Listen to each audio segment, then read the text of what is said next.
Yeah, listen. Mine is late. Okay, we're on? We're on. Hopefully you'll be able to hear me over the fireworks outside. The fireworks. Okay. Well, do we need another copy for over there? Pass one to... Okay, the topic was suicide, Korach's gang, his cohort, and the most controversial Sefer in Halacha. And we will be discussing all those things. The truth is, it's a bit of a part of this is a very somber topic. We're going to try and keep it light, especially with the fireworks right outside. It's going to help us see if it goes on cue. Right, keep things in the right mood. Join me in number one. Let's go right away. So we're going to start with an excerpt from a Sikha of the Rebbe. Just one paragraph, and from there we're going to build upon. Korach is challenging Aaron, he's challenging Moshe, and he's not alone. We discussed on Sunday morning how he had everybody with him, but chiefly amongst his comrades, he had 250 men. Many of them were heads of the Sanhedrin, or all of them heads of the Sanhedrin. Some of them were the Nesiim. The Nesiim, Nachshon was there, the Nesiim really, they joined Korach. There was a Chassidic Rebbe who said that he remembers his previous gilgul, or one of his previous gilgulim, when he was there in the desert at the time of Korach's mutiny, and he told his Chassidim that I remember was garnish pashat. It was very unclear who's in the right, Moshe or Korach. Today, you look back, hindsight 2020, Korach's a Rasha, Korach's wrong. At the time, Korach had a big pull. His arguments were highly persuasive. And so Korach has 250 men. He also has Dosan and Aviram, who really are their own crowd. They're kind of doing their own thing. But let's analyze the 250 men for a second. So what does Moshe tell them? Moshe says, you're all challenging Aaron being the Kohen? All right, you want to be the Kohen? Let's all try it out. Let's have a competition. Tomorrow, in the morning, all of you will do the service of the Kohen Gadol, and the one that God desires, it'll become clear that he's the one that God has chosen. And only he will survive. The rest of you won't. Rashi already explains, they all understood Moshe's warning. They knew they were going to die if they went ahead with this challenge. And the 250 people went ahead with it. They brought the Cohorts the next day, and they all died. A fire consumed them, similar to Nadav and Avihu, who according to many, it's Machlokes and Medrash, what exactly Nadav and Avihu's crime was, but according to some, it was the fact they brought in Cohorts, and the Torah says clearly that they brought an Eish Zara, fine. The Shaul is, what was that strange fire? Was it in the outer Mizbech, the inner Mizbech, etc.? But a fire came and consumed Nadav and Avihu, so too a fire consumes the 250 men. They knew it was going to happen, and the Torah calls them suicidal. They were chayta b'nafshoisam. The Torah says clearly they were suicidal. Rashi asked, but Korach was a pikach, Korach was a wise man, why did he go through with it? In other words, what's Rashi's question? The 250 people, fine, they were suicidal. You can't answer that for Korach. He was too clever. What was he thinking? And Rashi explains, Korach thought he was going to survive and Aaron would die. Korach genuinely thought that he was going to be the one, he was the chosen one. But the other 250 people didn't think they were the chosen one. They knew they were going to die. They knew Moshe's warning. But they were suicidal. So the question is, how is that an answer for them? They were also great people. They were heads of Sanhedrin. They were the Nesiim. Well, for Korach, that answer doesn't work, but for them it works. Like, what was going on in their mind? So look at number one. This is a Sikh in Chelik Yud Ches, just one paragraph. Join me, it's in Yiddish. Bei ze is aber der Ratzon gewen azoi stark. These people had such a desire to perform the service of the Kohen. Bis ze haben maskim gewen, they agreed zu makriv sein, Cohorts, to offer the Cohorts. Wissen dik di asra, knowing the warning of Moshe, kulam evdim, you're all going to die. It's not like they didn't believe Moshe's threat. They knew. They seien great gewen auf dem. They were ready. Abi lefi shah ton di avodah kaddish olam l'sharas lefnei Hashem. They knew, but in their minds they weren't being suicidal. They would die. Yeah, it's not suicide. They were dying for a reason. They were going to get something in return for their death. They were giving up their lives to get something very special in return. What is that? The holy avodah, to stand, to serve lifnei Hashem, und durch dem sein bekarvasim lifnei, to become near God. Something that you can only do with that price. You know, the Moshe Rabbeinu asked the Eibush in Parshas Kisisa, I want to see kvodecha, I want to see your glory. So Hashem said, you'll see my back. Panai lo yiro, you won't see my face. Ki lo yirani adam v'choy, a person can't see me and live. It says in the Pirkei de Rabbi Lezer, I believe it's there, that a true tzaddik dies by seeing God. In other words, Hashem told Moshe, a yid can't see me and live. If you see me, you would die. That's how Taka, the Medrash says, a tzaddik goes. A true, a Rasha, the Gemara says, in Avodah Zarah, the Malach HaMavos appears, he's full of eyes, and he has a sword, and at the edge of the sword there's a drop hanging from the sword, and you are seized with terror that you open your mouth in shock and fear and terror, and the drop enters your mouth, and from that drop you die and the body rots, etc., as the Gemara says, Masechet Avodah Zarah. That's not how a tzaddik goes. Tzaddik goes by seeing the Eibishter, by seeing the amount of getlichkeit that you can't handle. That's exactly how a tzaddik goes. That's what it says in the Pirkei de Rabbi Lezer. That's why his body stays whole? Because he doesn't get that juice?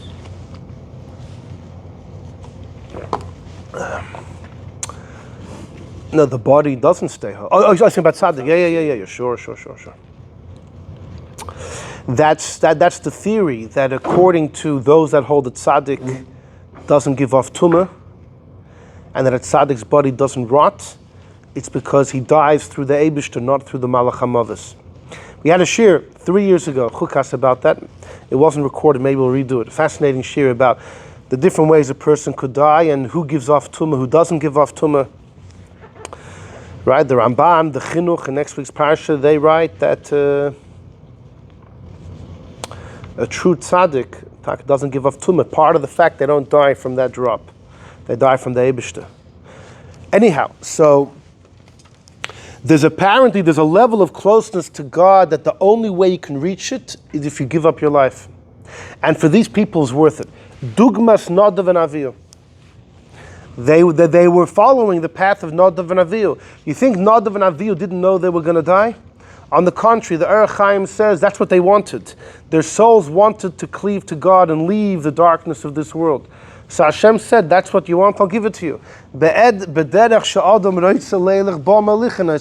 path a person wants to take, you want to go there, you'll be taken there.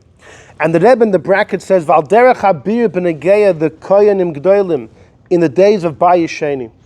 According to some, there were over 300 kohen gadol in the second Beis HaMikdash, which stood, according to the Frum tradition, only 420 years.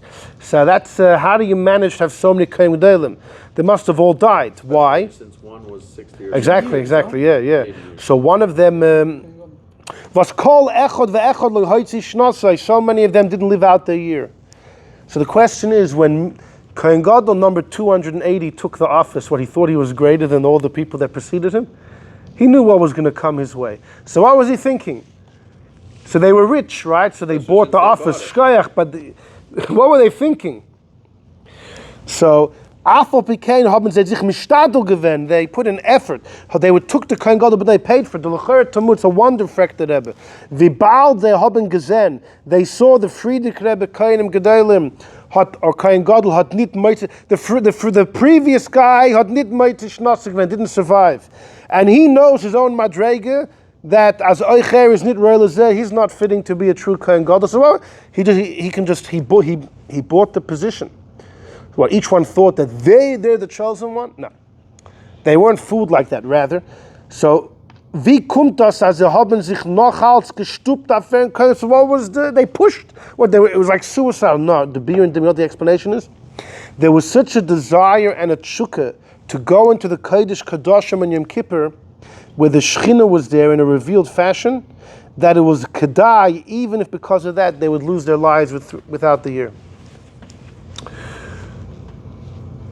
You know, it's like the guy they tell you, if you go on a diet and you eat only carrots and cucumbers and beetroot, you'll live for another 30 years. He says, who wants that? I'd rather live a shorter life and enjoy myself, you know. The desire to come close to the Eibishter, this was an experience which was worth everything. It was worth everything, even to give up your life. And it's not suicide. You're getting more than you're giving. So that's the question. It really opens up the question. So then, we know there's a prohibition of suicide, of giving up your life. Hama'abed atzmei ladas. If somebody, ma'abed means you waste, you destroy. Ladas means knowing, deliberately. It's very serious. There's something called aveilus rabbosi, one of the small masechtas, where it says there that such a person, if they would be categorized as such, there's no aveilus. The Sefer has a letter about saying kaddish about such a person. He says there's people that don't, but he doesn't see why. He wants to push the saying kaddish for such a person. But truly, aveilus there isn't. If someone would be categorized as such, it's a clear aveilus rabbosi. It's a clear Shulchan Aruch. In Yeredeya, there's almost a full siman, 345, Shin Mem Hey, Moshe, where it speaks about someone in this category, God forbid. And the Shulchan Aruch paskins, you don't even tear kriya. The Shulchan Aruch says no one tears kriya. The Tur disagrees. The Tur that Ramban hold you do. The Tur and the Ramban hold close relatives do. But the Shulchan Aruch holds no one tears kriya. It's a very serious thing. Murder. Okay, so is it considered murder? So, it says Naser Sadibris Loy Tirtzach, don't kill. I don't think we ever had a shiur specifically on suicide. It's come up a few times, you know, is it considered murder? So it says Naser Sadibris Loy Tirtzach, don't kill. You think that means don't kill others. Does it mean don't kill yourself? Well, there's a medrash called Psiktor Rabbosi. The Psiktor Rabbosi, a well-known medrash, and it says there the word loy tirtzach means don't kill. It could be read loy tirtzach, loy tisratzach, I guess. Don't allow yourself to be killed. Means don't take your own life. Just be suicidal. Well, standing there and and allowing someone to kill you, that's if that's prohibited, how much more so taking the gun and shooting yourself? In other words, if the psikt is saying loy tisratzach, if there are shots going on outside, you can't be outside and you can't walk in front of a train, God forbid, you can't walk in front of a truck or a bus, don't allow yourself to be killed, and you're over the lav, then kol shekain if you would actually do it yourself. So there is a psikta rabbosi that says that. However, it's not found in Gemara. What you find in Gemara in Baba Kama is something different. A pasuk in Parshas Noach. Ach Es Dimchem lenafshesechem edrosh. Hashem says, your blood to your soul I will seek out. The Gemara says in Baba Kama, Tzadik Aleph, it's not on the paper, the Gemara says, that's if someone takes their own life. So it's funny, the Gemara, the Bavli learns it from a pasuk in Noach. The Psikta Rabbosi learns it from Loy Tirtzach. So the Minchas Chinuch, 150 years ago, Rabbi Yosef Ba'abad. Ba'abad sounds like a Sephardic last name. It stands for Ben Av Bezdin. And he was actually a Chassidisha, a brother-in-law of Reb Chaim Tzanzer. And it was in the times of the Tzemach Tzedek, 200 years ago. And the Minchas Chinuch believes suicide is not Loy Tirtzach. It's not considered Loy Tirtzach. The Gemara learns of a pasuk in Parshas Noach. Hashem said a different thing. Ach Es Dimchem lenafshesechem edrosh. I'll seek out your blood. It's not over Loy Tirtzach. It's a prohibition. but it's not loy tirtzach. And there's a few nafka minahs. For example, a goy. You see, any prohibition that's mentioned before Parshas Yisro and written again after Parshas Yisro, so you have two prohibitions. So one of them we say applies to the Yidden, one applies to goyim. So murder in general is loy tirtzach. It's also in Parshas Noach. It says you can't murder. So that means, so now we know the Yidden are warned, and also the goyim. It's one of their 7 mitzvahs. But anything which is only mentioned before Parshas Yisro and not mentioned again, so it's only once in the Chumash, it can't apply to goyim and not to us. The Gemara says that's an impossibility, that the goyim would be warned and not the Jew. Can't be. It has to be the other way around. It applies to a Yid and not the goy.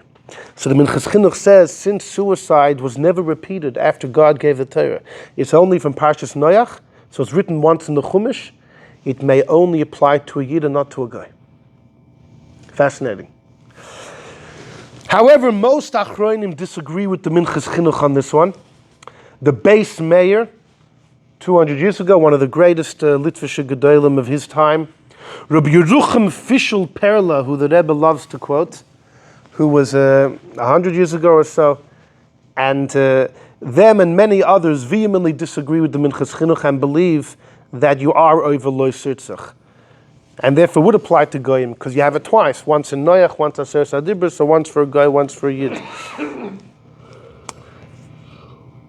There's other, I'll tell you, another Nafka Minah. This is not a laughing matter. However, this is a cute... if while someone's taking their life, they're wearing somebody else's clothes, right? And they destroy the other person's clothes. Is there a chiyuv to pay? Is there a chiyuv to pay? So, if someone is violating an aveira which carries a death penalty, we say kom le b'derabba mineh. You don't get penalized for the monetary obligations, only for the death penalty. So if when someone takes their own life, they're violating loy tirtzach, it's a crime which carries a death penalty. Now they're killing themselves, so how are they going to get the death penalty? But it doesn't matter. The crime has that weight according to Rabbi Yerucham Fischl Perla and the base mayor. And therefore we apply the rule that any monetary damage you do along the way, you're potter from. So the person can have no claims to anything. But according to the Minchas Chinuch, you're not doing a crime that carries a death penalty. You're over a pasuk in Parshas Noach. It's a prohibition. Can't do it. So therefore, it's a very interesting. But the fact is, most hold that you are. Most hold it is murder. The Rambam, there's a Rambam that everyone quotes, where the Rambam says. The Rambam lists a few things. The Rambam says if somebody hires a shliach to kill someone, or someone causes someone's death, or someone takes their own life, the Rambam says about all these things that they're a shoifchei damim, they're blood spillers, they have the sin of hariga b'yadai, they're labeled murderers, but Bezdin doesn't kill them, rather in heaven they'll take care of them. Now he says that about a whole group of things. Hiring a hitman, causing someone's death, and suicide. So that one? That it was paskin for the neshama. Yeah, better to go to Gehenna, and they saw a fiery hand. No, which one? That he was a landlord and threw the guy out, the guy died, and then after he died, he went up to Beis in Shalmaila, they judged him, they said he's chayiv. He said that you don't remember the world, so you got people who recently died. The Yaakov Ishtam. Yeah, whatever. The Yaakov Ishtam story, yeah. So someone said it possibly that he was off. He was fine. So what were we just saying? We just finished about the Rambam.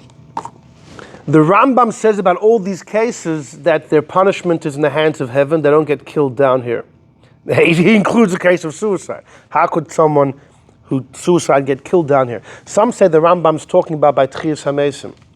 That you should know, you're not going to, Bezdin won't retry you. You don't get, although suicide is murder, the Rambam says, you won't get pinned for it in court when Mashiach comes. But the Rambam says your punishment is in the hands of heaven.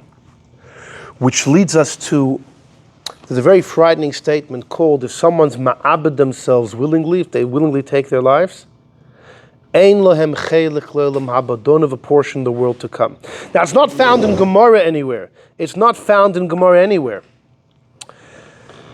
Rabbi Yankov Emden has a Sefer on Mishnayos, Lechem Shamayim, so on Masechta Sanhedrin that speaks about Olam Habah, he says, yeah, there's an idea. It's quoted in many places.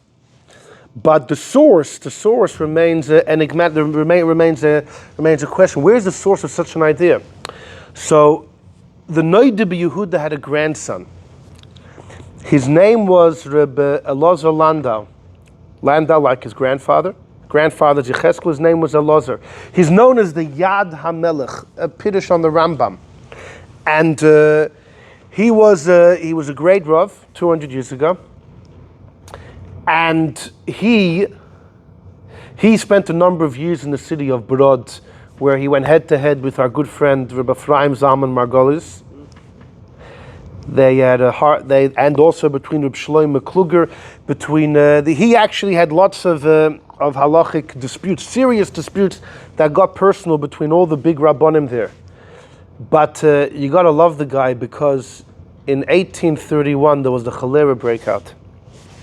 What? The cholera. There was a. Mendy loves him because he's arguing with Rabbi Margot. Exactly. No, but listen to this.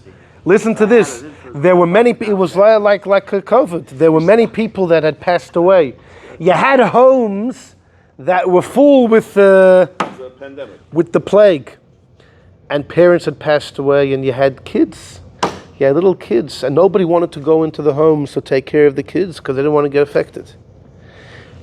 And he said, I'm the Rav. The Rav can't shy away from this. And people said, what are you doing? How could you walk in? It's dangerous. He says, if I don't go to these kids, who's going to take care of them? He said, I have to do this. And he went to numerous houses to take care of the kids. He caught the illness, and he died.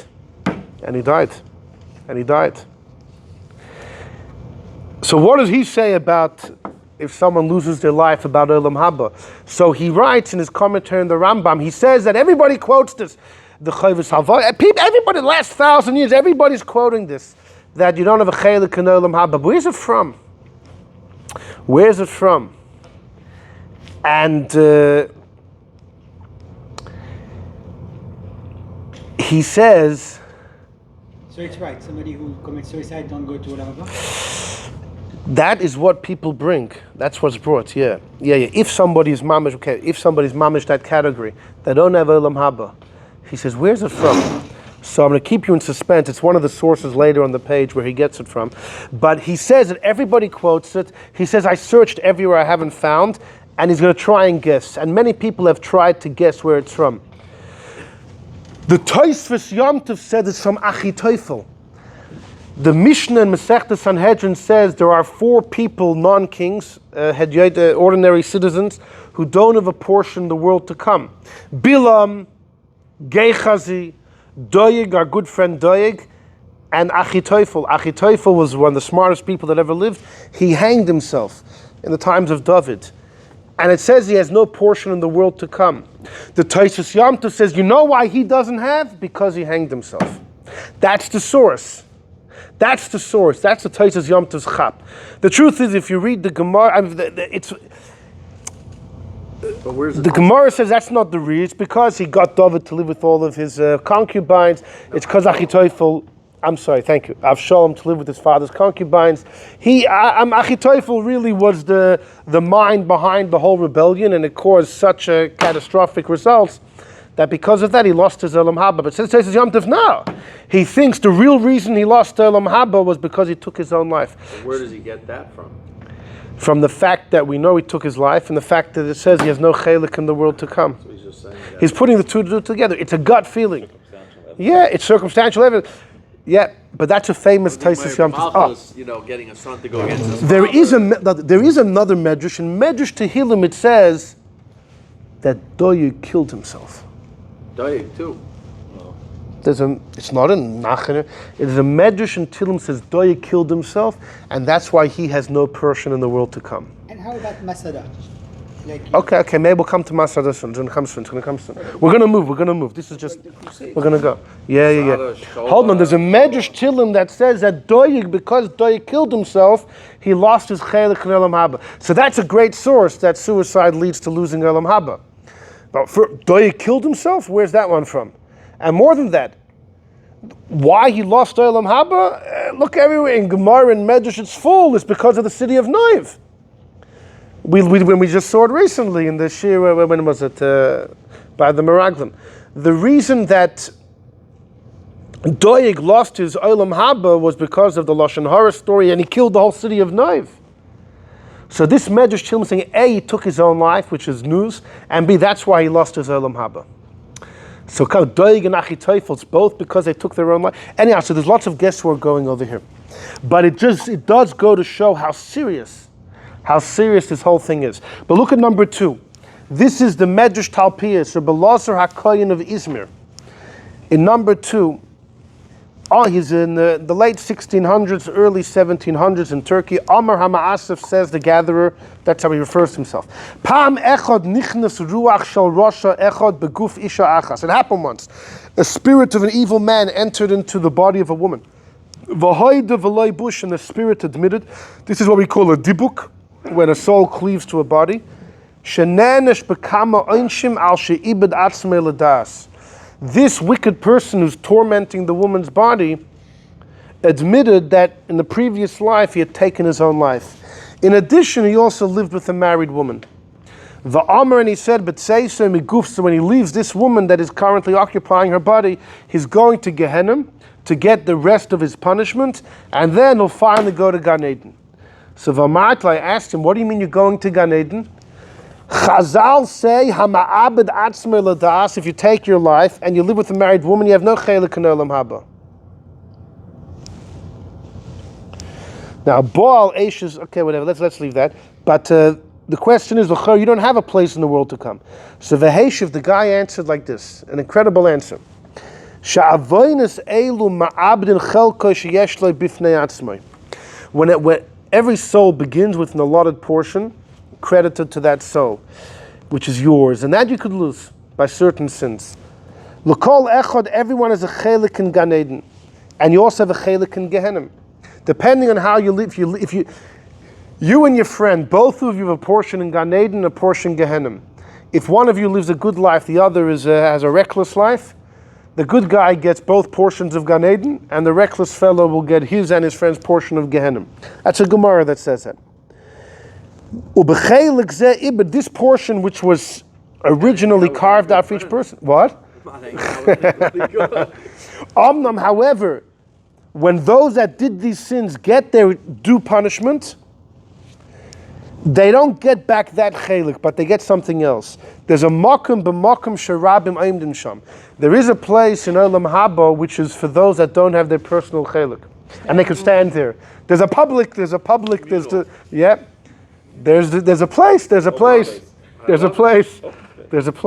Fascinating. But you see, the Medrash Talpiah says, he quotes from Chazal, if you take your life, you lose Olam Habah. Telling you. What's all right? Be careful. The Medrash Talpiah says, he quotes Omru Chazal, Chachmeinu Zechel, that if you take your life, you lose Olam Habah. But he has the good twist that you lose one part, but there's something else waiting for you. But it's definitely a serious thing. You'll still be there, but you lose your originally allotted portion. By the way, the Rebbe has a famous letter where he writes that even those people that the Mishnah says don't have a portion in the world to come, what that means is that their body will never arise from the dead. The Eibusha will fashion for them a new body. These people are so corrupt that their body won't get Tchiyas HaMesim. Their body won't arise again, completely destroyed. But their souls are not destroyed. The soul will come back in a different body. So maybe it's a similar, you can kind of tie that together over here. Anyhow, join me in number 3. This is the Shulchan Aruch says, in that Siman Shin Mem Hey that speaks about suicide, he says, Katan hama'abed atzmei l'das, God forbid if a kid takes their life. You read about these stories. Listen, this is a very somber topic. Many of us know people, family, friends, that this has happened to. So this is as serious as it gets, and you have stories of Ketanim as well. So what the Shulchan Aruch says, Choshuv is considered Kishaloi Ladas. There's Ma'abed Atzmei Ladas and Ma'abed Atzmei Shaloi Ladas. The key word is Ladas. It has to be deliberate. If someone lost their reasoning or their suffering, and therefore they did not make a cool, calculated decision, they're considered Ma'abed Atzmei Shaloi Ladas. And that's the reason why these days, God forbid if it ever happens, there is Shiva, and there is Kri, and there's everything. You bury them, everything. Well, you always bury them, but there's a Jewish cemetery. Some say you would always do in a Jewish cemetery, just on the side. You don't know these things. And now, but what now? Now you do it in the middle, but even Do it. even now, not middle, it's still. They say that the people, like for example, someone jumps off a roof, that on the way down. Exactly. Yeah. So there's a few things. So first of all, you have this idea of ma'abed atzmei shaloi ladas. It wasn't. They weren't in their rights. Weren't in their sane. Right. There's another thing that even if they were, but it took time between their action and their actual death, maybe they did tshuva, maybe they regretted. In fact, there are stories of people that tried to jump and somehow miraculously they survived. And they said the moment they jumped, what fell in that particular circumstances was, how did I just do that? So if there's any delay between the action that's done and the actual death, there are some achronim that say that we can assume without knowing, we can assume that they would have had instantaneous regret. And that's tshuva. Just like a murderer can do tshuva, right? Tshuva helps for everything. So too over here. They did tshuva, but it was too late. They couldn't do anything to... So that's another idea. That in between the act and the result. But the idea over here is, of the Shulchan Aruch, there's an idea of shaloi ladas.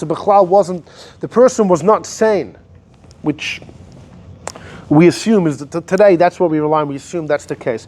Most achronim paskin that even if it's clear that the person was, all arrows and all lights indicate that this was a case of ma'abed atzmei ladas, we're always going to say, but the person was probably not in there. They may have looked normal. You don't know what's going on inside. The whirlpool of emotions and depression, etc., and therefore they can't be held liable. And continues the Mechad, the Shulchan Aruch, v'chein gadol hama'abed atzmei ladas v'hu onus. If an adult took their life, but they were onus. If they were onus, that it wasn't in their control. It wasn't their control. Like Shaul HaMelech, ein meini mimenu kol davar. Nothing is there's nothing they're not entitled to. So that's the shulchan. That's what we rely on today. And we're never going to say someone is categorized as ma'abed atzmei ladas. We're always going to say it's a case of an onus. What was taka the deal by Shaul? So Shaul took his life. The story is written the end of Shmuel Aleph and the beginning of Shmuel Beis. The story is there. Shaul was told by a witch, his aunt. He went to visit his aunt, who was Avner's mother, who summoned Shmuel from the dead, from the other world, and the prophet Shmuel tells Shaul, "You're going to die tomorrow." Now the Radak brings a whole discussion. Was this behind the curtain, or was this real and sincere? But assuming it was sincere, which is I most understand, Shaul had received a prophecy he was going to die the next day in a war against the Plishtim. Shmuel says, "Tomorrow you're going to be with me." And Shaul, the next day, is in war with the Plishtim. And the Plishtim are coming. The archer, they shot him with an arrow. He was wounded. He knew he wasn't going to survive. Not just because of the prophecy, but he saw what was happening. And B'derech HaTeva, there was no way for him to flee.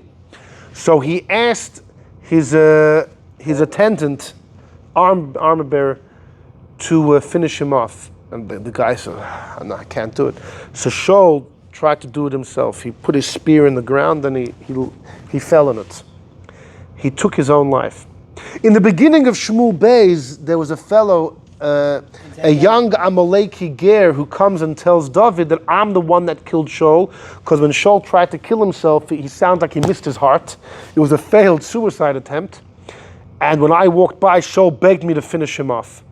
So there's a discussion. The Radak says it could be this guy made it up just to find favor in the eyes of David. He thought David would love the story. David killed him in the end. Didn't work out that way. So there's a discussion if what this guy said was true or not, if Shaul's attempt failed. But Shaul definitely tried to do it, and B'Pashas he succeeded in taking his own life. And the question is, was Shaul right? Shaul is the case in Tanakh, a suicide case. Okay, you have Achitophel, but Achitophel has no chelik in Olam Habah, so he's not someone we're going to look at to learn halacha from. Shaul was a great man. Shaul was an incredibly great man. I mean, it says, the Chazal say, in learning he was greater than David, even though David was awesome as well. Shaul was incredible.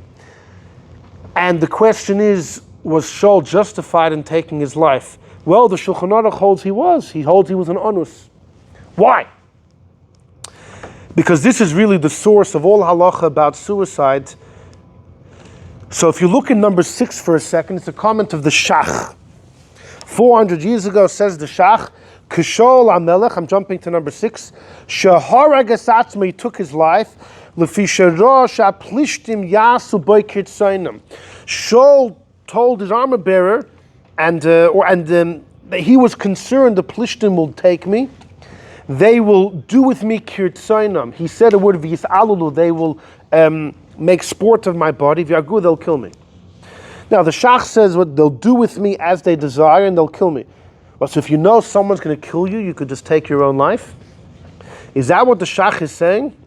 The Radak, Reb David Kimchi, the great Rishon, also he says the reason Shaul was justified is because Shaul knew he was going to die. Shmuel told him the day before, prophecy. There was no question he was going to die. So he's going to die anyways.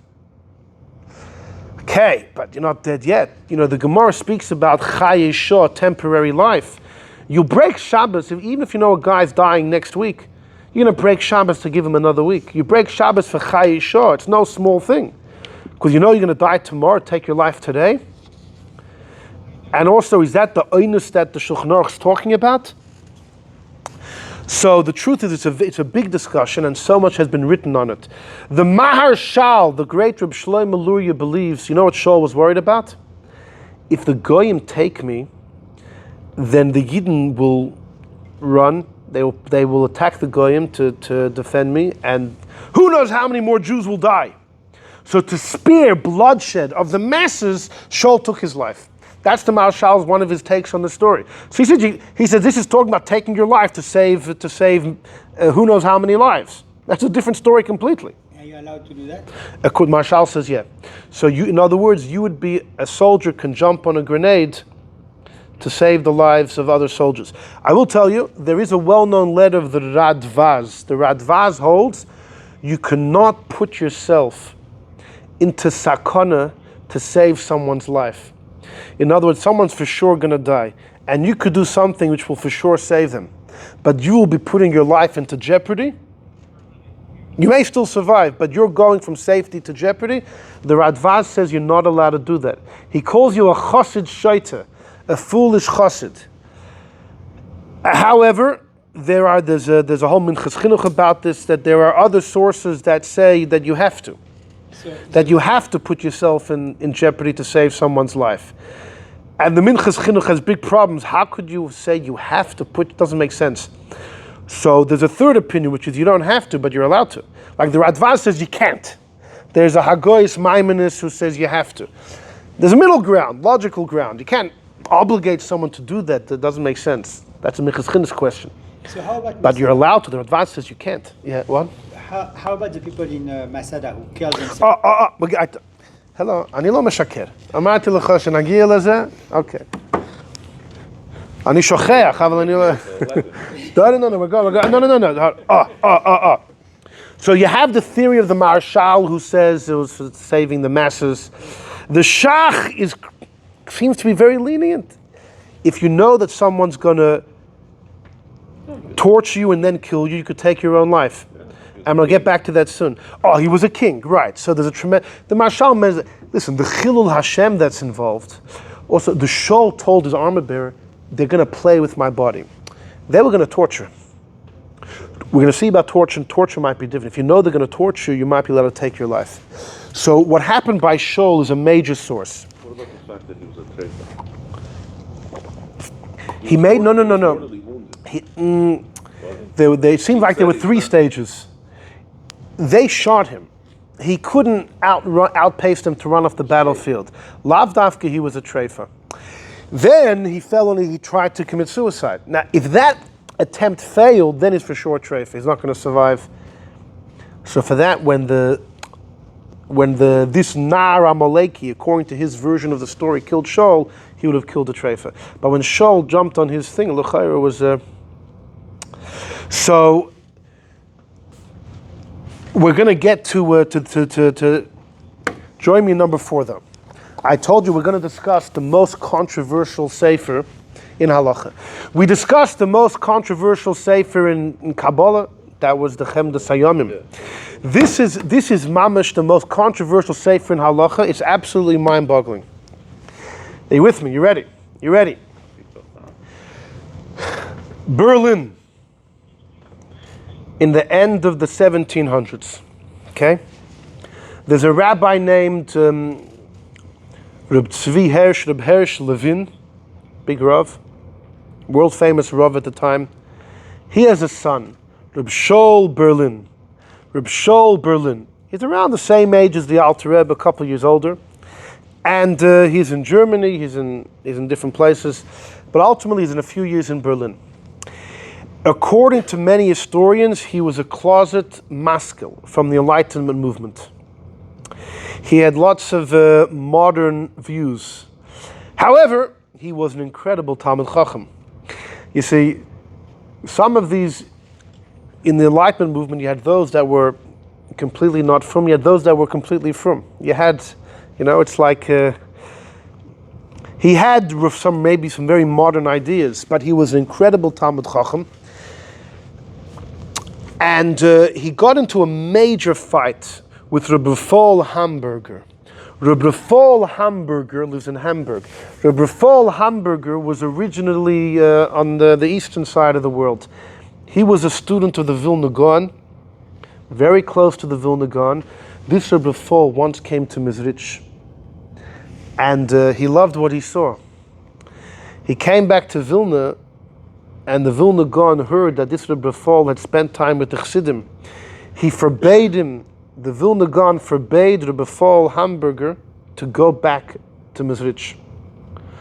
Rephael said to himself, okay, out of respect to the Vilna Gaon, I won't go back to Mizrich, but I'm not going back to Vilna either. He left. He went to the other side of the world. He went to Germany. Out of respect to his Rebbe, the Vilna Gaon, he won't follow the Chassidim, but in his gut, he had a very soft spot for Chassidus, so he says, I'm not going to Vilna either. Saying he wrote a work called Torah Sikusi, a Lamdisha work in Halacha. And this Reb Shaul of Berlin wrote a scathing Sefer, destroying, halachically, all halachic arguments, very deep, Lamdis, with very harsh accusations, personal accusations against Rephael Hamburger. Rephael Hamburger was a rabbi in Hamburg. In those days, there were 3 sister cities called Ahu, Altona, Hamburg, and Wandsbek. It was the most glorious area in Germany. And then you had Frankfurt. And when the community heard that their rabbi is being attacked by this Reb Shaul of Berlin, they had a big meeting and they wanted to put Reb Shaul of Berlin in Cherem and in Sefer in Cherem. The problem is the Sefer was actually written under a pen name. So they reached out. In the beginning, people didn't know who wrote it, but the community of Hamburg reached out to the father of Reb Shaul Berlin, Reb Tzvi Hirsch, who was one of the older rabbis of Germany. They said, this new Sefer came out and it's completely dishonorable to our rabbi, Reb Rephael. We want to put it in Cherem. So Tzvi Hirsch said, listen, let's look into it. Who wrote the Sefer? He finds out his son wrote the Sefer. My son wrote the Sefer? It's a great book. It's a great Sefer. He defended the Sefer. Not long after, this Reb Shaul of Berlin prints the most controversial Sefer. It's called Besamim Roish. According to now, this Rabbi Shaul was he studied he was a manuscript collector, I guess, in Germany. He had lots of manuscripts of Rishonim. He found, allegedly, letters, mostly from the Rosh, that were never printed, and he printed them with a commentary of his own. A Lomdische scholarly commentary, he printed it. In this Sefer, there are some of the strangest halachic things that you will find. First of all, it says the Besamim Rosh, he called it Besamim because that's the gematria of how many letters there are, and Rosh because it's from the Rosh, Rabbeinu Asher, who passed away in 1327, and this is in the end of the 1700s, that the manuscripts lay dormant, but for example, there's a letter there where it says that if somebody saw Zerah, saw Keri, can't put on tefillin until you go to mikveh. Whoever heard of such a chumrah before? There used to be a thing of not davening. Fine, there was, but that tefillas Ezra about davening, according to almost that's not tefillin. Tefillah, davening, only Shemona Esra. Ezra spoke about Shemona Esra, and according to most Rishonim, that was batul and is over. It wasn't batul. They nullified it. Yeah, fine. Yeah, batul, tefillas Ezra, it's batul. Yeah, some believe it's still going. Fine, fine. He writes about tefillin. Whoever heard such a thing? He brings a story there that happened in Toledo, that the Rosh is writing. A rabbi before me in Toledo, Rav Meir Halevi the Rameh. What was the story? There was a couple that was going to get married. They were engaged to get married, and there was one guy in the community who really liked the girl, and this guy was ferocious, and the Yidden were worried that he would do anything to get this girl. It was Tisha B'Av. And the Rav Meir Halevi Abelifia, he paskened that get married today, so she's off the market. And he allowed them to make a wedding, and even to eat. And they had a whole chasana. And there was somebody that said, okay, let me go to the wedding, at least let me give a little drush and remind people that it's Tisha B'Av. And the Rameh said, no! This is a full-fledged wedding, don't mix anything. A very strange story. There's a letter in the Besamim Rosh where he writes that there was a rich guy, a mechubedika fellow, comes to town. He's traveling, let's say, with Goyim. And it's Shabbos, they come to town. Now he should get out and spend Shabbos in the city. How's he supposed to ride? He can't travel Tchum on Shabbos. But if he leaves the ride with the Goyim and stays in the Jewish city, he's going to have to ask people for tzedakah after Shabbos to go in his way. It's highly embarrassing. Kavod Abrius allows someone to violate the Rabbanon. He's allowed to continue going with the horse and the wagon and the tchum because of his honor. There's a letter there. But that's a big thing. That's obscure halacha. No, but to use that argument, that's the problem when someone's a little bit of knowledge, right? Then you use a little bit.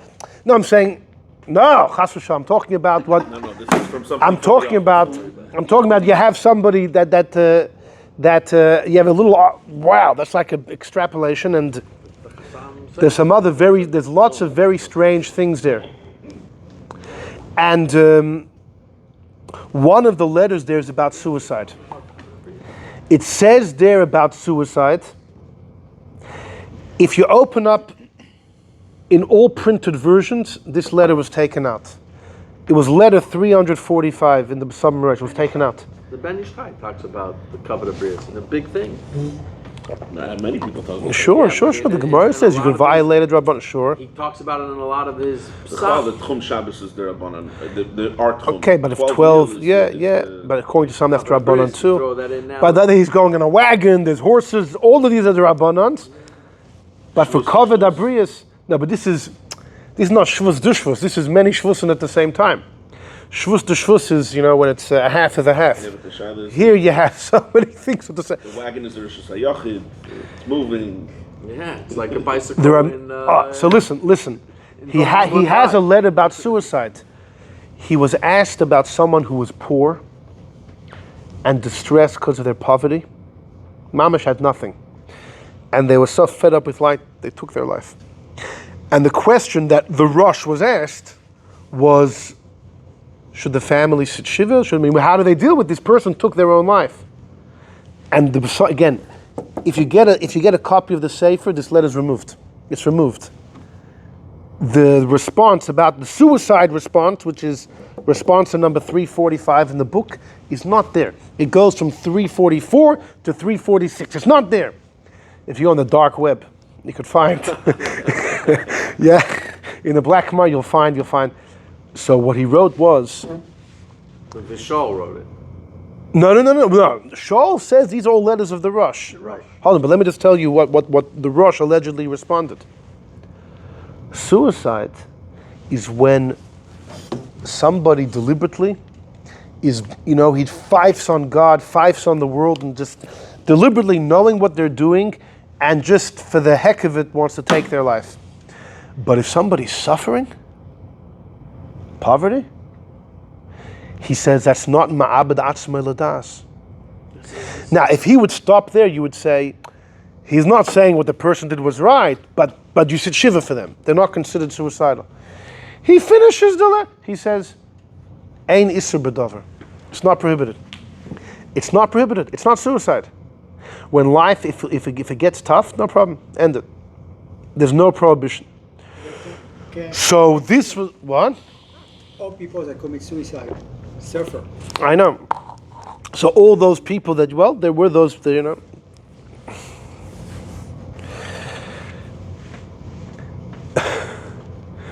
Right. So he's being malamed zchus on all of them. He says no prohibition. So this was one of the letters that was so controversial and was so blatantly wrong in the eyes of many that they accused this Reb Shaul Berlin of forging the entire Sefer. It's all forged. So his father, again, was pressed that your son's up to trouble again. Now guess who you think was the loudest mouth against the Sefer? Rephael Hamburger. Rephael Hamburger says, this guy was rough with me, rough and tough with it. And look what he's up to now. Look at the strangest things which are found in this Sefer. And another thing is, do you know that Reb Shaul Berlin was a big supporter of Moses Mendelssohn? He was a supporter of Moses Mendelssohn, who wrote the German translation of the Chumash. And there happens to be a letter in this Sefer B'Samim Rosh where the Rosh was asked about translating Torah into other languages for Goyim. And most of the letter the Rosh is against, but the Rosh does say, but if this is your parnasa, he kind of gives the okay. Although the Rosh laments Nebuch to do these things, but the Rosh gives the okay. Very conveniently. And this Reb Shaul Berlin gives Moses Mendelssohn support for his. So there was a big conspiracy theory that he and he forged these letters.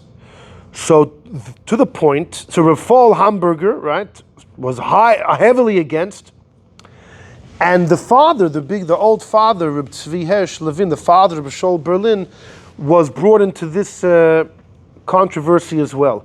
And he writes a letter to one of the greatest Gaonim of the time, Reb Mordechai Bennett. And he says that no, this is authentic. I saw the manuscripts. He says, I gave the okay to print it. He even writes somewhere that I had these I saw this 10 years before my son printed it. This is an old story. He showed the manuscripts himself. Well,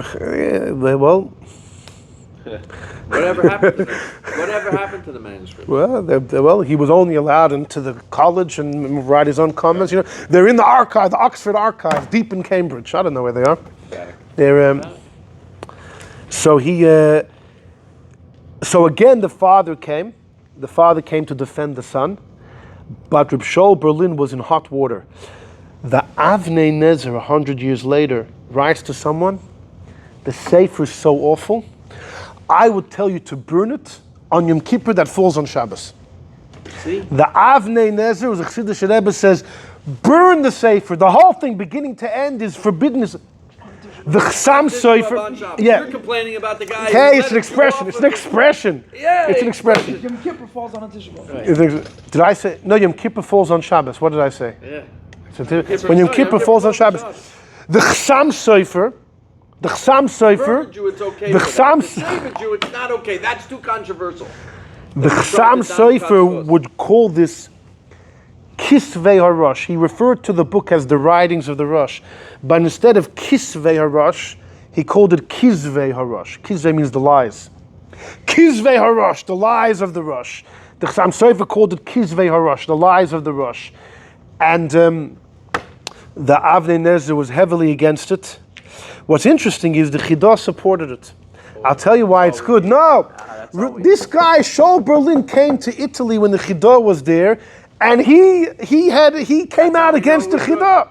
Rabbi Shaul Berlin was in Italy, and he took an issue with the Chidah, with some of the Chidah's Sfarim. And yet the Chidah's response was, look in number 4.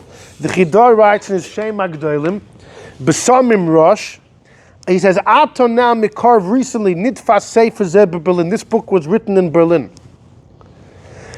It was printed in the 1790s.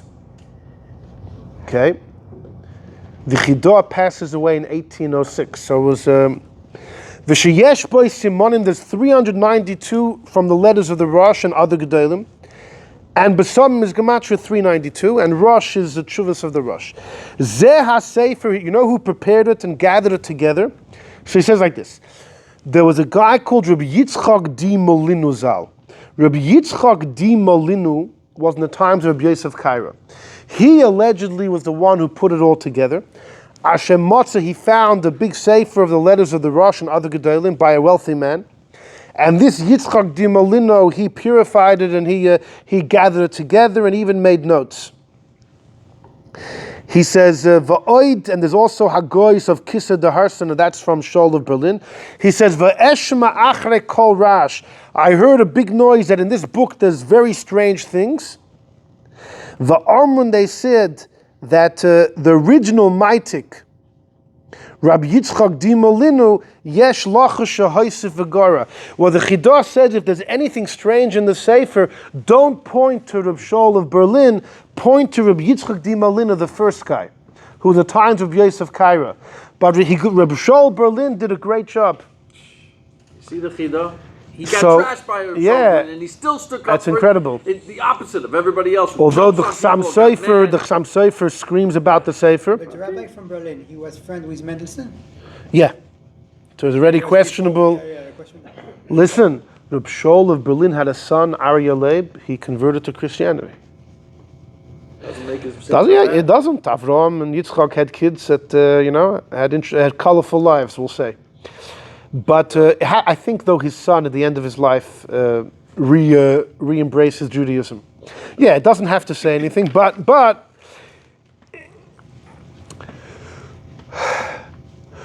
there's a letter from Reb Mordechai Bennett, the great Gaon at the time, in Parshas Mordechai, where he attacks the Sefer. He writes, so he quotes many of the chidushim of the Sefer, rips it apart. Reb Mordechai Bennett was highly against. Rephael Hamburger against. The Avnei Nezer, the Chassam Sefer. The Chidah was okay with it, and you have other people that are okay with it too. The question is, what he writes about the suicide. I mean, that's just nuts. To say there's no prohibition if somebody has some justification because life is Gehenna for them. What do you mean? That's how we're burying them in the cemetery. This is what's going on. That's today. one thing to say after it happens, but to say that there was no prohibition, like it's okay. He said no Isser. He said there's no Isser. No Isser because he's taking off the Isser. Because if somebody's in that much distress and somebody takes their own life, for the same reason we say today, you can bury him in the cemetery. He's taking off. He's clearing the doubt. He's not saying go ahead and do it. Nobody's saying to these people they're not. It doing seems it like he's saying there's no Isser. He could have said there's an Isser, but we're not going to categorize them. Why should he say there's an Isser? In order to discourage others from following. That's not discouraging somebody from committing suicide. Is the fact that there's an Isser or not? Because that's not the final thing that's saying, oh, you know what, there's an Isser, I'm not going to commit suicide. I think there are some people. Some people will be sure. discouraged. Of course they will. Listen, why in American law it's forbidden. That's why it keeps people in check. If you know you can't do it. Listen, you know you're going to get, if you know, what could keep somebody in check is knowing that you don't have Olam Habah, you don't. Yeah, that's part of the Isser. If there's an Isser, then you know you're going to suffer. So it's not any better. We just say there's an Isser. So the Isra is you still get your Olam Habah and you get your Olam Habah in your standing room. He's trying to clear a Yid from having any negative. Okay. That's not what somebody's doing, is a checklist. He shouldn't have said those words. No. Why? So, One of my balabatim from my Shaul, when he's in the senior citizen place or in the hospital, he told me that he's suffering a lot from his physical problems, and he would have taken his life long ago had he not, if it had been. this is right. So I want to tell you, there are those who believe that some of the letters in the Sefer are forged, some are authentic. It's forged by who? Probably the Shaul of Berlin was accused. The guy that printed it was accused of forging So it wasn't his writing. So it's a mix. In fact, there's a Sefer called Ze'ev Yitroif, one of the big Goyim then, who had a huge issue with some of the letters, and he says, I'm gonna cut myself here and not scream anymore, because then I'm gonna undermine everything that's written in the Sefer. I don't want to do that. So there were those who said you have to read each letter. That's right. Very convenient, intellectually. Well, it's either all or nothing. You pick and choose because this doesn't offend me, so I'm going to say it wasn't forged, but that what offends me is not forged. Offend. It's Agree with some stuff and disagree with others. You can agree with it. No, it's not disagree and disagree. It's saying that the Rosh never wrote some of these things. He wrote some of them and he forged some of these things were never written by the Rosh. For example, I'll tell you. What was written and what Because wasn't. He's just saying what he agrees with and what he doesn't. No. He believes it's forged. Exactly. Right, Exactly. That's He very doesn't convenient. know what was forged and what wasn't. He's saying this assuming. looks right. This looks like it was made up. Right. That's what he's saying. Yeah. But you're not. You have no reason to say that one paper is any different from the other than you don't agree with it. That's the only thing that's giving you a reason why. I agree with this. I don't agree with that. That's convenient. What's wrong with Meaning that? like this. very The wrong. accusation, according to some of these people, is Guys, I can afford from these almost 400 letters, majority is from the Rosh, some are from other Rishonim. And Shaul Berlin also said, well, I'm printing, I shouldn't get my own stuff in there. He threw some of his things. You can delineate which ones are which. They have no. Look, I'll give you an example. Let me give you an example. I agree with it and I don't. They're not In saying the Sefer, overlook the Sefer it mentions that Rabbeinu Tam. No, By that's the not way, what he's saying. in the He's making Sefer, the only ones he's making, the only way the circuitous line goes is the ones I like and the ones I don't. Falls and right, one to the right and you fall to the left. If I don't approve it, it's not good. If I approve it, it's good. Clearly the Chidah didn't say that. an example is that one of the tshuvas there says, just like if someone is pained from the sukkah, they're potter from the sukkah. If someone's mitzvah, if the sukkah pains you, you're allowed to leave, right? Someone's sick or the rain, mitzvah is potter. What are other mitzvahs? What if someone's pained from tefillin? What if there's a tshuva there, where the Rosh wants to say you can apply it by all mitzvahs. According to many achronim, it's so ludicrous to say that. The Rosh would never have written that. I'll give you another example. It says in the Sefer that the Rosh quotes that Rabbeinu Tam said, Goyim these days don't pour wine for avodah zarah. So we should allow Goyish wine. We should get a whole Bezdin, and we should reconvene and abolish the old standing takana of not having wine from Goyim. You can't have stam yayin from a goy because you have to be midrabanan because you're worried for yayin nesach. It doesn't exist these days. And Rabbeinu Tam was about to do it until his student, Rabbeinu Shimshon, told Rabbeinu Tam, no, there are still some people that do it, and although today it's a small amount, who knows, in a generation or two it might come back, and Rabbeinu Tam Taka didn't go ahead with it. Reb Mordechai Bennett says this is rubbish, such a thing. You can't just reconvene and abolish a takana. He said, the Rosh would never have said this. This is a joke, etc., etc. So you had... Exactly, it sounds like exactly. Like I mentioned, the one about translating the Torah to other languages. Exactly. And so you have those... He's the one who had it convenient. I'm with the Chidah. The Chidah didn't have okay, that let's problem. go. He didn't say any of that, what you're all Let's saying. move. Let's move. Let's Join me in number 5. So... Number 5. Rab Tzadok Tevate Ahi Matronis. In number 5, Rab Tzadok was there was a certain matronissa, a wealthy noblewoman, who asked from Rab Tzadok. She wanted to summon him for an aveira.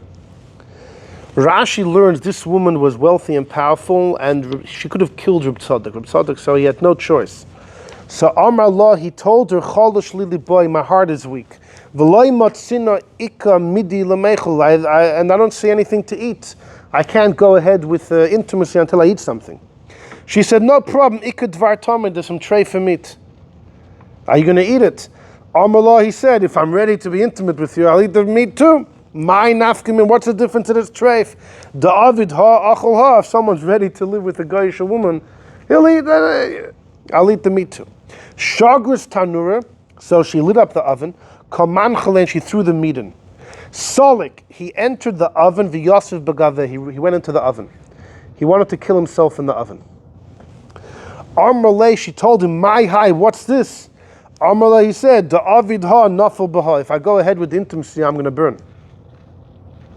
She told him, if I knew that this was such a big deal for you, you're really willing to take your life, I wouldn't have put you through this.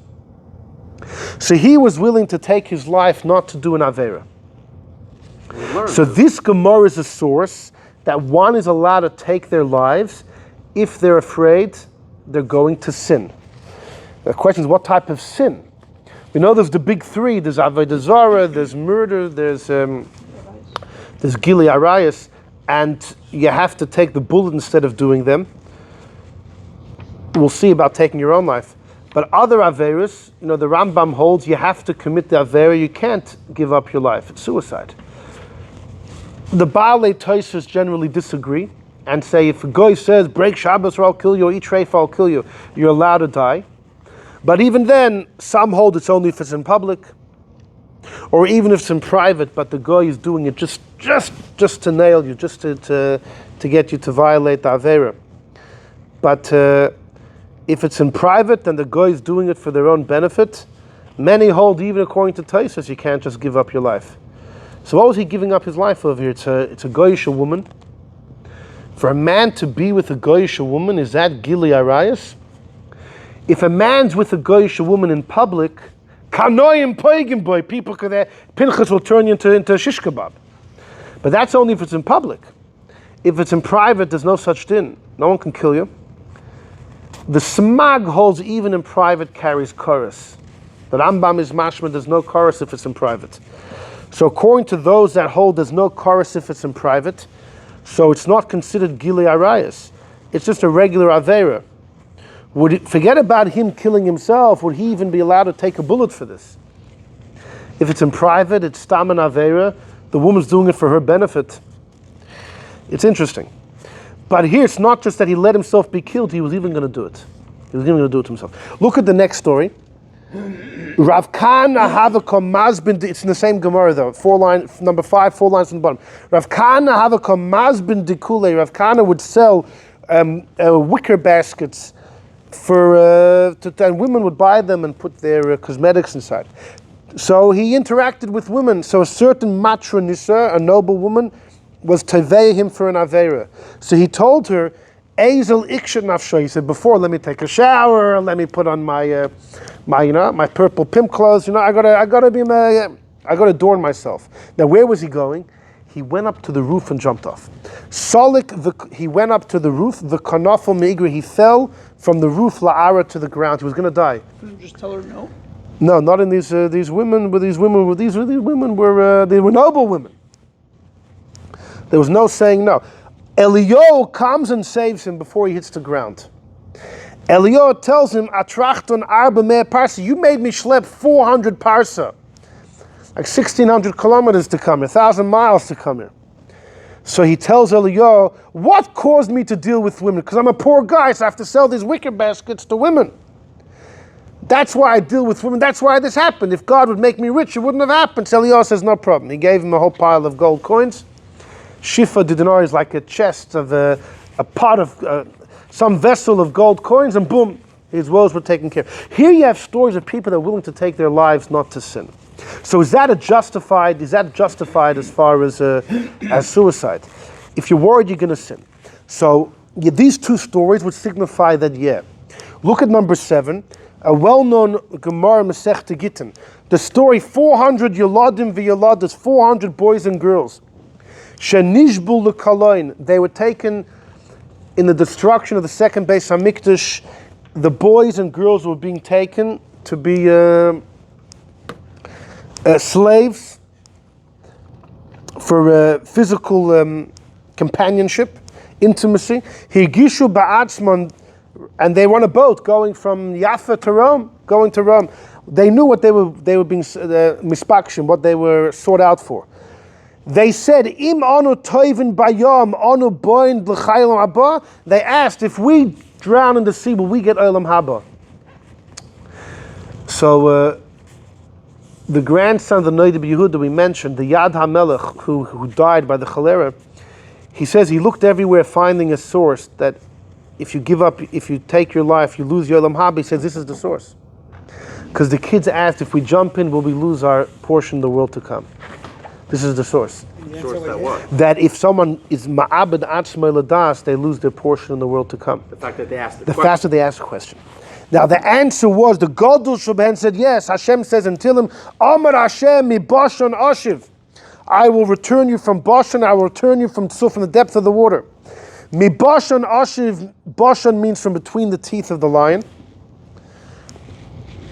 Someone's torn up by a lion, I'll bring them back. I'll also bring them back from the depth of the sea. Those are those that drown in the water to their own decision. When the kids heard that, they jumped in the water. Girls first. And the girls and the boys said, if the girls who were being taken for normal activity, because they're females, they gave up their lives. Us that we're being taken for sodomy, Ach Es Dimchem, and they jumped in the water as well. They gave up their lives. There's a well-known story by the famous story of the four captives. In the end of the 900s, I don't know if we spoke about it. It's a well-known story. There were four great scholars that were taken by pirates in the Mediterranean Sea. The pirates actually were working for the Muslim ruler in southern Spain. And the pirates, they captured these four rabbis, and one of them had a beautiful wife with him. And the head of the pirates was looking at her, interested in her. She realized, while she was on deck, she calls out to her husband and said, in Hebrew, if I jump, will I get Olam Habah? And he said, yes. And she jumped. Her husband and a little boy, the two of them witnessed it happen. Giving up your life in order not to sin. So that's what the Gemara says over there. Look at number 8. Number 8, any discussion about taking one's life, especially because one is suffering. So look at number 8. This Gemara is not just essential and crucial, but it's literally what everything pivots on. Number 8 is a Gemara in Avodah Zarah.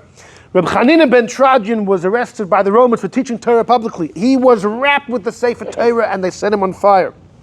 And they put sponges of cotton dipped in water on his chest so he would, to prolong the suffering. So the students told him, Af atop sach picha, open up your mouth, Rebbe. V'tikonis b'cha eish, and you'll choke from the smoke. You'll die quicker. And he said to them, Mutav sheyitlena misha nesana v'al yichabel hu ba'atzmai. Better the one God who put the soul inside of me should take it. I'm not going to do it to myself. By the Twin Towers, there was a discussion, right? So many people, God forbid, jumped off. There's videos of it, horrible. Would a Jew be allowed to do that? A Jew on the 100th floor, and he sees the buildings going down. So there's no way they're going to live. The question is, jump and have a quicker, more peaceful death, or to stay there and say, well, God gave me my soul, let him pluck it from me. And there were many that said, no, you can't do it to yourself. Not so fast. So look at the story over here. The students asked the Rebbe, open up your mouth, die quicker. It's mashma, that's the halacha. He responds to them, no. Better let the Eibush do it. I am doing it to myself. According to many, it was midas chassidus. According to many, according to many, this was midas chassidus. The students were telling him the halacha. He responded, He didn't want to go down that path. Akiva was waiting for the... Right, Rabbi, hold on. But so Amaloi Kalstinuri, the executioner, asks Reb Chanina, Rebbe, if I add to the fire and I take the sfugen shells, I take the cotton sponges from your heart, will you bring me to the world to come? The guy probably was a guy. So he says, hey, yes. So the guy says, swear to me. He swore to him. Right? They're having this conversation while he's... Right, immediately, the executioner upped, he increased the flames. V'notal, he removed the sfugen shel tzemer ma'alibay. He removed the cotton things, and Rabbi Chanina passed away right away. Rabbi Chanina allowed the guy to do it. I thought, whoa, let God do it, don't do it yourself. Apparently, asking the guy to do it... Passive. The question is, but Bechlal is a guy... He asked him. Yeah, but then he gave the okay. Passive. It's passive. It's passive. Fine. Rav Moshe Feinstein has a fascinating letter discussing the story, but let's leave that. So, Is that comparable to Shaul? so then what happened is the guy, now, the executioner knew that the Romans would kill him for doing this. So he jumped inside the fire as well. He killed himself. A Baskol came out and said, Rabbi Chanina and the executioner have a chelik in Olam Habah. Rabbi Yehuda Anasi, when he heard this, he cried and said, some people acquire their world to come in one moment, and some people, like me, it took him years. He had 13 years that he suffered suffering. He said, some people, it's in 1 moment. So wait a second. Rabbi Chanina ben Trajan said, I am not going to take my life. But in number 7, all those kids jumped off the boat. Tosfos asks that this seems to be a contradiction. Tosfos in number 9 and number 10. One of the Tosfos is on the Gemara in Gittin, the other is the Gemara in Avodah Zarah. 2 sister Tosfos discussing this question. And I want you to analyze. In fact, we'll do number 10 first. Va'al yechabel ba'atzmai. That's when Rabbi Chanina said, I ain't touching myself. Oimer Rabbeinu Tam, he quotes Rabbeinu Tam. Dehecho sheyireim, if you are afraid, pen ya'avirum oivdei kechavim la'avera, that the goyim will force you to sin. Now, how will they force you? Goyim, for example, ayidei yisurin, they'll torture you. Shelo yuchal lamad ben, that you can't handle. You can't handle the torture, and therefore you'll succumb and sin. Azu mitzvah lechabel ba'atzmai, then it's a mitzvah to take your life. Like the story in Gittin of those Yeladim that they were taken captive l'koloin for it to be they threw themselves into the water. What's Rabbeinu Tam saying? Rabbi Chanina wouldn't touch himself, because why should he? To end his life quicker? The Pashtus, what Rabbeinu Tam is saying, you can't end your life to save yourself from suffering. From the Tosfos in number 10, it comes out, if someone's suffering, that's not enough of a reason to take your life. And is using Rabbi Chanina to learn from what he did. You don't take your life, even if you're for sure going to die, and you're suffering. I would say that's against the Shach in number 6, which says by Shaul, he was worried the Plishtim would torture him and then kill him, and that was enough for him to take his own life. Over here, Chanina is being tortured, prolonged suffering, and he will for sure die. And yet Rabbeinu Tam said it's not enough of a reason to do it. I would say that's at odds with the Shach. But Rabbeinu Tam does say is that if the Goyim are going to take you and force you to sin, so so let the Goyim kill you then. No, the Goyim aren't going to give you an option. They're going to torture you until you succumb to do the Aveira. And you're worried you won't be able to handle the torture, then you're allowed to take your life. That's what he says. But what Aveira is he talking about? You see, first of all, those are kids. But the girls, what Aveira the girls being? The girls are going to be taken to be slaves for intimacy by the Goyim there. They weren't married. For a Jewish woman to be with a Goyish man, there's no Kanoim Pagan boy. No one holds that that's Gili Arayas. Fakert, Rabbeinu Tam had a big debate with his student, the Ri Bar Mordechai, which is mentioned in Tosfos quite a few times in Shas. A Jewish woman who's married, who lives with a Goy, Rabbeinu Tam holds it's B'chlal not Gili Arayas. It's just an Aveira. She doesn't get killed if she does it. She doesn't have to give up her life before. It's B'chlal not Gili Arayas. His student, the Ri Bar Mordechai, disagrees and says it makes no difference if the married woman is if the man is a Goy or a Jew. It's Gili Arayas. Rabbeinu Tam holds with a goyish man, b'chlal not gili arayis. But even according to his student, that's only if the woman's a married woman. If she's a single Jewish girl, to be with a goyish man, that's not gili arayis at all. So what aveilus is Rabbeinu Tam giving the permit? If you're worried you'll be tortured until you sin, what if they're going to torture you until you eat treif and you can't handle the torture? Then you'll have to clean up before. Life of a non-Jew. So it's not a one-time aveira. So hold on. Let's go to number 9. The Tosfos right above for a second, because we got to finish this. Number 9, the Tosfos above, is a sister Tosfos. Tosfos in number 9 says like this: on the story of Kafzu Kulon and the kids jumping off the boat, they fell into the water. He asked the exact same question he asks in the other Tosfos. It says in Avodah Zarah that Rabbi Chanina said, "Mutav sheyitlena misha nasana, better the one that gave it to me should take it. Va'al yichal ba'atzmai, and don't do it yourself." So how'd they jump off? He doesn't ask from Shaul. He's b'chlal not dealing with Shaul. You should know, according to some Rishonim, Shaul was wrong. We discussed when we had a shir about the Crusades that the Beis Yosef brings a whole machlokas Rishonim. If Shaul, you could even learn from Shaul if Shaul was justified or not. Rabbeinu Tam's not even asked. Rabbeinu Tam just asked between these two stories: Rabbi Chanina ben Tradian versus the kids jumping off the boat. He says Hacha. He says like this in number 9, halfway through: Yereim hayu miyisurin. They were afraid of torture. Kedarminon, the Gemara says in Ksuvas a famous expression: Ilmale nagdu, if they would have tortured Hananim Shav Azariah, Polchul at Salmo, they would have bowed down to the Nebuchadnezzar's statue. The Hananim Shav Azariah were ready to be thrown into the fire. But the Gemara says in Ksuvas, had the option been torture or bow, they would have bowed. Which sounds like you're allowed to. It sounds like that would be the halacha. Which means avodah zarah or death, you take the bullet. But avodah zarah or torture, avodah zarah. Torture is worse. So, what exactly is Rabbeinu Tam saying? That torture is worse. That's the end of his first answer. It doesn't say that they were afraid that they wouldn't stand the torture and they would end up doing the aveira. He just says they were scared of torture. Does that mean he's saying that you're allowed to give up you're allowed to take your life instead of going through torture? Yeah. So I want to tell you like this, that this is an old cheshbon that I've had. I said it once in a shir about 1.5 years ago, and nobody liked it then, so I'm going to try again. But listen to this. This is a legal argument, which I think has place to be said, but I can see why it can be challenged. Accepting that Gemara in Ksuvas, that Hananiah, Mishael, and Azariah would have allowed to bow down instead of torture, so you have a hierarchy. You have death.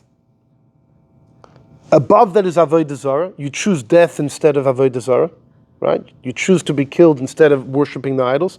But you choose worshiping the idols before you would have to face Yisurim.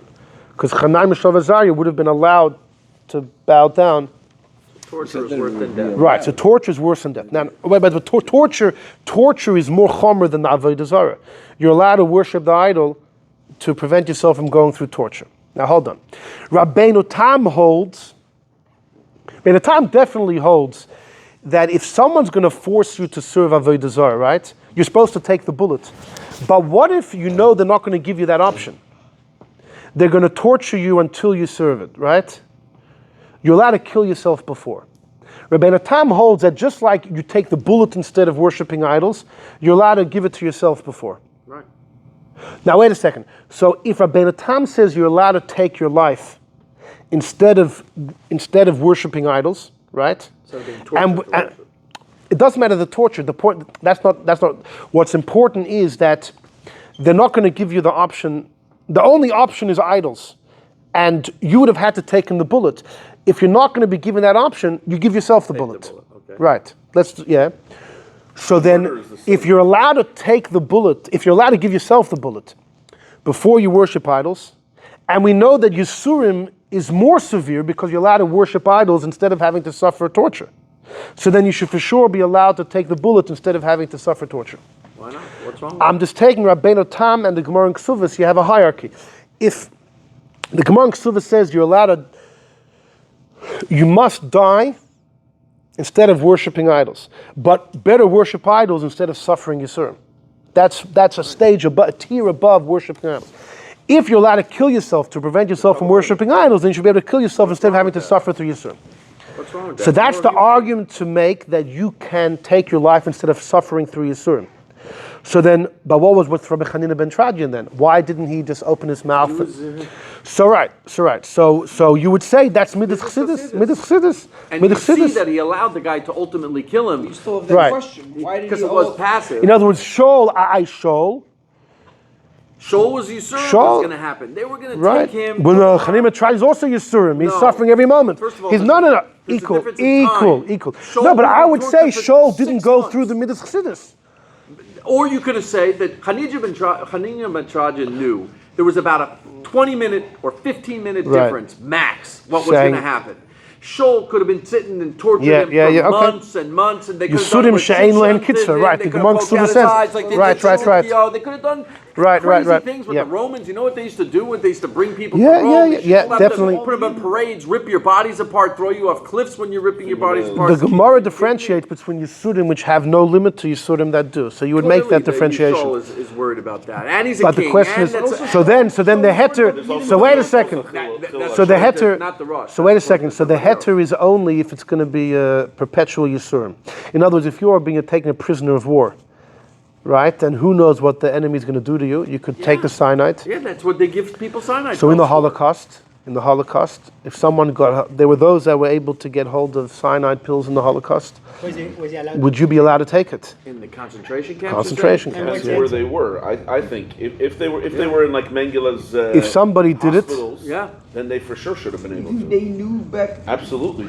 In other words, what do you mean? There were people who knew they were going. They were in Mengele's hospitals for years. For years. Years suffering. Put them in cold and hot and attach different body parts. Crazy stuff. So the question here also comes to Masada. So you have the story of. The answer is yes. They said they would have, but they didn't have a heter. No. Okay. Rabbi Blank is mentioning maybe the Gemara in Ksuvas that says what Rameh M'panu would have done doesn't mean they would have been right. The problem is, so I would ask you, well, hold on. Chanam Shazar were the greatest Jews we had. If they wouldn't be able to hack it, then who was God talking to when He gave the mitzvah? In other words, what's the there are some Rishonim who say that Taka, they would have done it, but they wouldn't have been allowed to. Mm-hmm. Okay, but the simple understanding the in number 9 or the Gemara in 7 that anyhow, Tosfos continues va'oid in addition. The al karchach hayu ma'anin, they would have afflicted them. V'loy hayu organosum, they wouldn't have killed them. What that means is the people in Rome didn't want to kill these kids; they wanted to use them. Ma'anin. Now, ma'anin means to afflict them through sexual abuse. That's what it means. Devious. That's what it means. Brutal. Which means exactly they just would have been raped. There would have been no. There would have been no option to say, kill me. They're not. We didn't bring you all the way here to kill you. You don't have the right to say, kill me. So there's Pashut no option. So what was the first answer of Tosfos? That they were worried for stam torture, or worried that they would have been tortured until they would have done the Aveira, and therefore they were taking their life before they did the Aveira. Because that's what Tosfos in number 10. And number 10 says it was the torture would lead you to the sin. So there's a big shaila. What does Tosfos hold? See, there's giving up your life, taking your life in order not to sin, a grave sin. And that we have the 2 stories in number 5 from Gemara as well. The question is, which sin? Where do you draw the line? What sin? The one story has to do with torture. One doesn't have to do with and the torture. other issue is, what if there's just torture? Yeah, what? In the sin part, there's not necessarily torture involved there. It's just committing a terrible sin. They would have been tortured until they agreed to do the Aveira. But it's not the torture element, it's the Aveira element that allows them.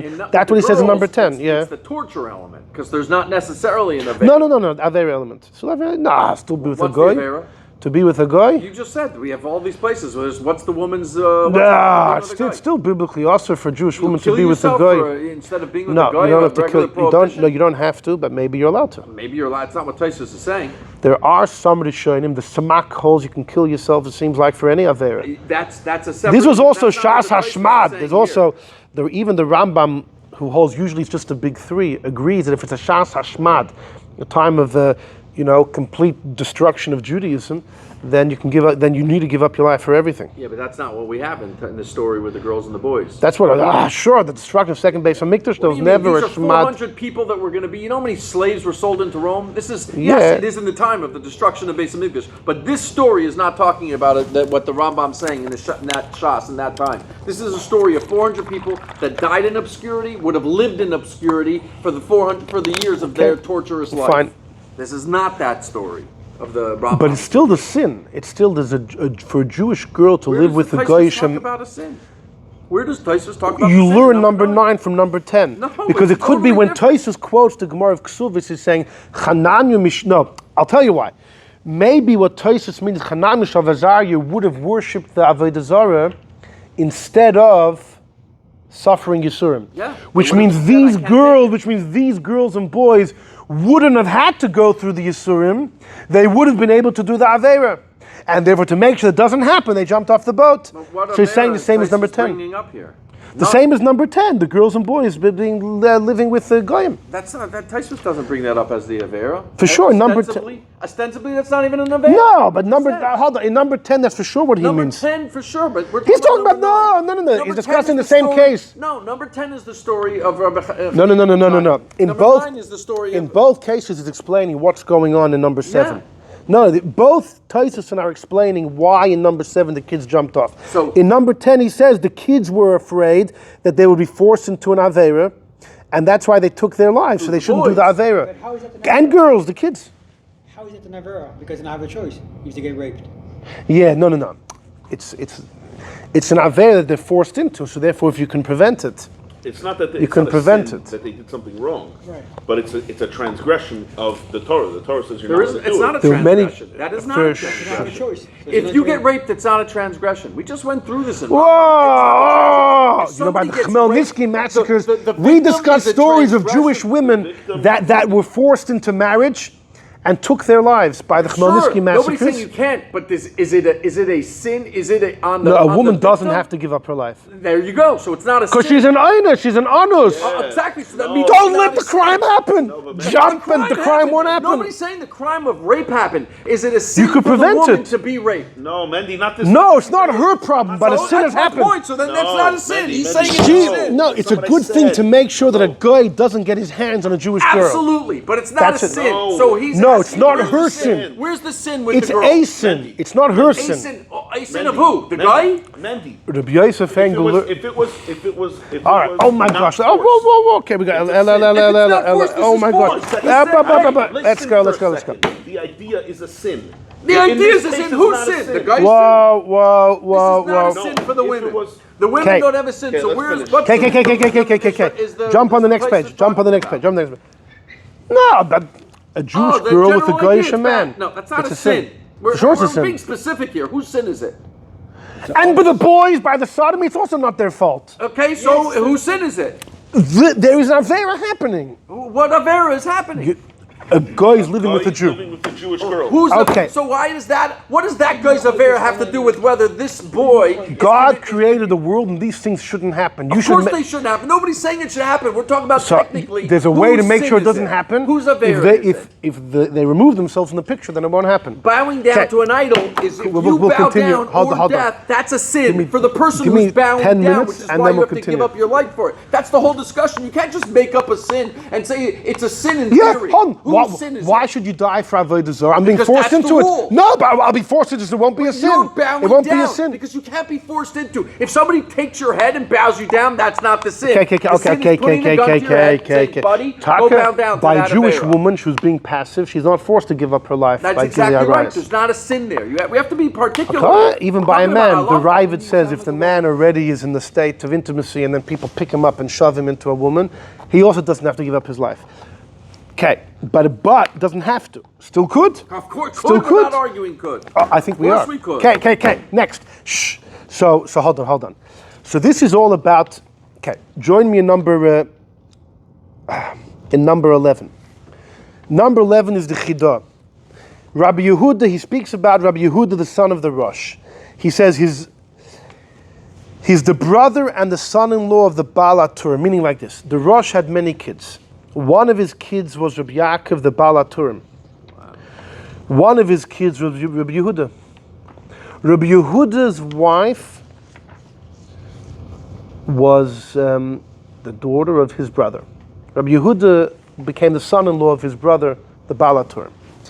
It says in Sefer Yuchsin, written 500 years ago, in the Defus of Amsterdam, that Bisman Tzara, there was some awful thing that happened. Hargu ad Rabbi Yehuda killed himself. He killed his wife. He killed his shviger. He killed his mother-in-law. That's the wife of Rabbi Yaakov, the Baal HaTurim. Rabbi Yankov's wife. You want to know what happened to the Baal HaTurim's wife? Trivia: she was killed by her son-in-law because the goyim. Right, because the goyim wanted to do what? There was a pogrom. The goyim would do who knows what to them. They're allowed to take their lives. This would have been in Toledo, in Spain. V'sham Havi. Maybe he passed away already. Sefer Yuchsin. The Sefer Yuchsin brings in the name of the Mordechai that if you're afraid you won't be able to handle the test and you're going to succumb to the Aveira, you're allowed to kill yourself before. The Kosev, and he says he has a Raya Chazaka Alzeh from the laundryman. Mahu Kaibash Shehipalatzman. There's a laundryman that threw himself from the roof because he wasn't Zoichet to be by Rebbe's passing. What's this talking about? Look at the side of number 12. There's a Gemara in Ksuvas. The day that Rebbe Yehuda Anasi passed away, a bashkol came from heaven and said, anyone that was by the Levaya is ready for the world to come. There was a laundryman who every day would come to Rebbe, but that day he wasn't there. He missed it. When he heard that he missed it, he went to the roof, he jumped and he died. He killed himself. He killed himself. And a bashkol came out and said, that laundryman also has a portion in the world to come. Heartbreak. There you go with the rush, the letter with the sign. Okay, hold on. So l'chayra, this guy took his life out of heartbreak, he was so distressed. So hold on, I will tell you. There's a sefer called the Yefei Toyar, who was the king of the king Mefarish on Medrash 500 years ago in Turkey. He believes that this laundryman was wrong. He was wrong. He was a simple guy. He thought he was doing the right thing. He was wrong. You can't learn from him. Others believe, Rabbi Yankov Emden says he fell off the roof. It was accidental. He went on top of the roof and he was just saying, oh God, and then he fell. Rabbi Yankov Emden says he fell. It was accidental. The Yefei Toyar says no, it was deliberate and he was wrong. But he had good intentions, so God said, all right. Some believe, though, that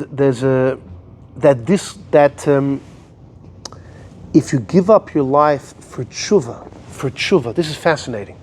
Till now we're talking about giving your life for sin. Giving your life for repentance for something that happened. If someone knows that they did aveilus that contain the death penalty, can they take their own lives later? Can they take their own lives? You know, Rabbi Yankov Emden once paskened, there was a married woman who was mezana, adultery, and she conceived a baby, a mamzer. And she wanted to abort the child. Rabbi Yankov Emden says she committed adultery. That gets the death penalty. She's allowed to throw herself off the roof and kill herself. Because you're allowed to administer the punishment yourself. She's allowed to kill herself and the baby. For sure she could just kill the baby. He allowed abortion. Because had she been raped, she wouldn't be allowed to abort. Wow. Because it was deliberate, and she's exactly because it was deliberate, and she's allowed to kill herself and the baby, because she's chayiv mitzvah, she can administer, she can for sure just kill the baby. Whopper. The question is, what tshuva, what aveir did this guy do? So apparently, the Shabbos before this, he broke Shabbos. So it all came together. He's like, you know what? He jumped off that. The Shavus Yankov, though, is going to be a big player. Rabbi Yankov Reisher, the great Rav in Poland and passed away in the early 1700s, believes, no. Even if you did not there, that doesn't carry the death penalty. If you take your own life as a form of repentance, it's allowed. Crazy. Because he says that, this guy, it's not because he jumped off, it's not because he broke Shabbos. He did it for the sake of tshuva. What aveilus did he do that deserved the death penalty? He didn't. He wasn't administering a death penalty to himself. It was for the sake of tshuva. A whopper. It's a whopper. So look what the Chidah says. That the Sefer Yuchsin says from the story of the launderer, you learn from there that you can take your life after the fact. For sure, before the fact, if you're going to end up sinning, you can take your life before.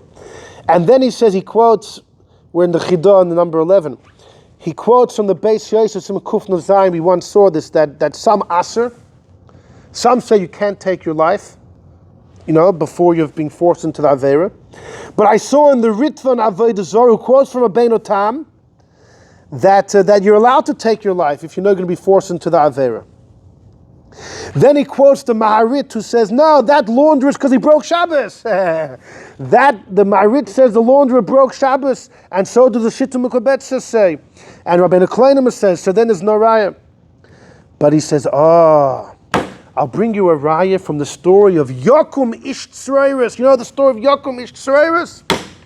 Yosi ben Yoezer that you learn about in Pirkei Avos, he was taken to be killed by the Romans.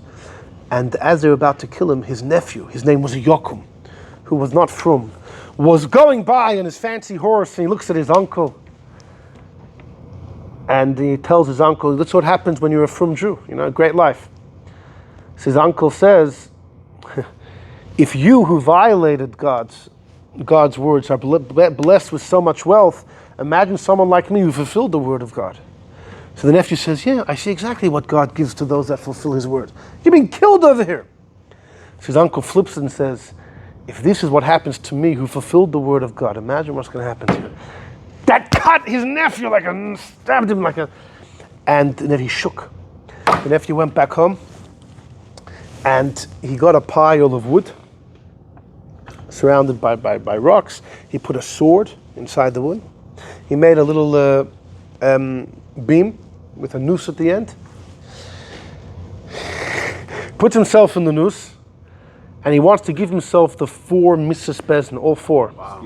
So it's on fire. So the thing was on fire.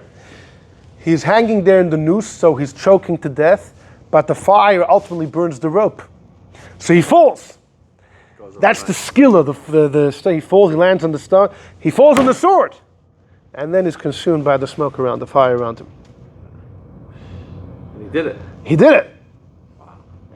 And his uncle was still alive, was being slowly killed by the Romans, and his uncle saw a vision of his nephew going into Gan Eden. So the Chidah wants to bring that as a raya, that because of tshuva, you're allowed to do it for tshuva. So this is a whole other arena, doing suicide for tshuva. And then he says, I know the Yefei Toyer says, no, you're not allowed to, even for repentance. And the laundryman by Rebbe's Levaya was wrong. But you should know the Shavus Yankov argues. Rabbi Yankov Reisher, 3, we mentioned, the Shavus Yankov says no. The Shavus Yankov says the laundry was right. And it's not because he broke Shabbos. You're allowed, even if there's no crime that equals the punishment you're giving to yourself, it's for the sake of tshuva, it's okay. So the Chidah, and the Chidah is quoted, and the Chidah finishes off by saying, even according to the Yefei Toyer, that you can't kill yourself for repentance. If you do, it's not considered suicide. So this is here where you have this middle thing. He says, even according to the Yefei Toyer, that you can't kill yourself for repentance, it's prohibited. If you do it, it's not suicide. So you know what the Besamim Rosh could have said, if someone takes their life because life was too difficult, he could have said this as well. You can't do it, but it's suicide. But he said, like we said before, he says, no, there's no issur at all. Quickly join me in number 13. Oh, wow. Number 13, we're almost done. Number 13 is a story in Kiddushin, which is quoted. A fascinating story. Reb Chia bar Ashi, whenever he would say Tachanun, he used to say, Harachman, save me from the Yetzer Hara. One day his wife hears that her husband saying, God, save me from the evil inclination. She thinks to himself, my husband has been separated from me for years. He is not, the Yetzer Hara not a part of his life. Yet he davens for this every day. So one day he was learning in the garden, and she adorned herself beautifully, and she walks in front of him. He says, who are you? She says, I'm a certain harlot, Charusa. I just came back from a trip out of town. And he asked her to be intimate. And she said, I want the pomegranate from the highest branch. And he jumped, this old man jumped, he got to the pomegranate, and he was with her. According to many, he was taka with her. When he came home, his wife put up the oven, and he went inside the oven to kill himself. Now, in this story, it was after the fact. This story is about suicide for Teshuva. And she told her husband, what are you doing? He confessed the whole story. He says, I was with a harlot. She says, that was me. He said, please, that was you. So she gave him simonim. So he said, okay, that may be the case, but I intended for the Avera. He fasted his whole life until he died. He died from all of his fasting. So this is quoted, Poskim quote this as a source. Someone could take their life for the sake of repentance. The Yefei Torah will say, no, he didn't ultimately take. He died from over fasting and things like that, but it wasn't. It wasn't right. Not exactly suicide. So, but this is a fascinating realm of suicide for the sake of repentance. Quickly join me, number 14. I had to quote a Rameh M'panu about gilgulim. He says, you know why Shaul took his life? He says, a whopper. There was a guy called Lemech. Rashi and Chumash quotes from the Tanchuma. Lemech was in the early days before the Mabul. Lemech was blind. He went hunting with his son Tuval Kayin. And Kayin himself, the famous Kayin who killed Hevel, was in the forest. He looked like an animal. So Tuval Kayin told his father, shoot an arrow. So Lemech shot an arrow. And he realized he killed his Zayd Kayin. So Lemech clapped his hands. He killed his son. He killed his Zayd Kayin and his son Tuval Kayin. And Lemech said that Kayin himself, who killed on purpose, was only killed 7 generations later. I killed accidentally, I'll get 77 generations. You should know in number 14. Shaul HaMelech was the first king that ruled over the Jews. His soul was the spark of Lemech, because Lemech and Melech are the same letters. He was Lemech. From Lemech till Shaul, there are 77 generations. Now, how do you get that? There's only 26 generations from Adam till Moshe. And Shaul is 400 years after Moshe. But the truth is, the Rambam writes in Moreh Nevuchim, all those people that lived 900, 800 years is only those that are mentioned. Right. There's one person each generation. They had the philosopher's stone, there's all the theories. But everybody else lived regular life. So there are actually many, many generations you can get. He says like this, Lemech killed Kayin, like it says in Bereshis. And Shaul HaMelech knew that he was Chayiv Misa. That's why he killed himself, to be masakin the murder of Kayin. Since in his previous life he killed Kayin, he took his own life now. So according to this, you can't learn anything from Shaul. It was a personal, I had to throw that in. Look at Rabbi Kiva Eger in number 15. Rabbi Kiva Eger in his notes on the Siman Shulchan Aruch about suicide. He says, look in the B'samim Rosh. Rabbi Kiva Eger is from those people that quote the B'samim Rosh. Not just Bechlal, even this letter, which was the heat of the entire controversy, he quotes it. He says, look at it. The im rasha, you're allowed to take your life if you know that your Yetzer Hara is going to control you and you won't be able to stand the test. So he quotes Rabbi Yosef Kaira, fine, that we discussed once. Then he quotes the Chidah that we just saw. And then at the end he says, look in the letter of the Shavus Yankov that the Chidah quotes as well. So Rabbi Kiva Eger wants to bring to your attention all the things that we saw. So what we've seen so far is, you learn, according to most people, what Shaul did was taka sanction. Some hold he was wrong, but most people hold that he was right. But what can you learn from that? So it could be that he was worried masses of Jews would be killed. The fact he was a king, there was a chilul Hashem. From the Shachet's mashma, the fact he knew that he would die and maybe torture. So then you could extrapolate if anyone knows that they're going to be tortured. And then Rabbi Chanan ben Tradian would have just been midas chassidus, not to take his own life. We saw about taking your life for tshuva after the fact. The Yefei Torah is heavily against, but the Shvus Yankov is pro, the Chidah is pro, and we learn it from the launderer, we learn it from the story in number 13. The B'samim Rosh says someone really could theoretically take their life b'chlal when life gets extremely difficult. But you have in this week's parsha that the men of Korach took their life. They didn't really take life, but they did an act of suicide. There's an Amukah Yosef that says if a woman has been married twice, their husbands have passed, she's not supposed to marry a third person. Or if she's been married to three, not to marry a fourth. Machlokes Tanoim if it's two or three. Right? Because she's a katlanis, a woman whose husbands are dying. So the Amukah Yosef says, what if someone says, I don't care, I want to marry the woman, and I don't care if I die? Bezdin will not allow him. He said it's suicide. He said if someone puts themselves in a dangerous spot, the Sefer Chassidim said if someone does dangerous activity and dies, they're held accountable for their life. Getting married is dangerous. Someone asked me, have I ever done something crazy? I said, yeah, I got married. All right. So the Sefer Chassidim Mamish says putting yourself in a makam sakana, if it leads to death, is mamish. But you have these people that died, the 250 people, for the sake of bliss, for the sake of spiritual bliss. The Gemara says there were 4 people that went into the paradise. Right? No, and also the 200, this week's parsha. The 4 people that ended into the paradise. Rabbi Akiva went in and it came out fine. But Acher became an apikoros, and Ben Azai, Ben Zoma, one of them went in and died. So there you could say he didn't expect to die. He went in, and for incredible, and Nebuch, something happened. Nadav and Avihu, were they expecting to die? These people, the Rebbe compares the 250 chevron this week to Nadav and Avihu. And these people knew they were going to die. That's how the Rebbe learns. But they're not, forget, the Eibishter wanted that their pans should be attached to the altar. If they were suicidal, the Eibishter would not have had their pans attached to the Mizbeach. Well, There's a... fire. Why did they merit such a holy fire if they were suicidal? That's the thing. You wonder, did Nadav and Avihu know that... Maybe they were doing it as If someone is involved in a spiritual pursuit, and I don't know, maybe they're also taking things to help that, and they pass away. How do you look at that? The great Rameh M'panu that we quoted, you know how he died? He was already older, but every day he used to, while he davened, he had someone next to him to watch him, to make sure he wouldn't lose himself completely. And one day there was a fire, some commotion somewhere else in the house. He had a big house, and the attendants all ran. No one was with him.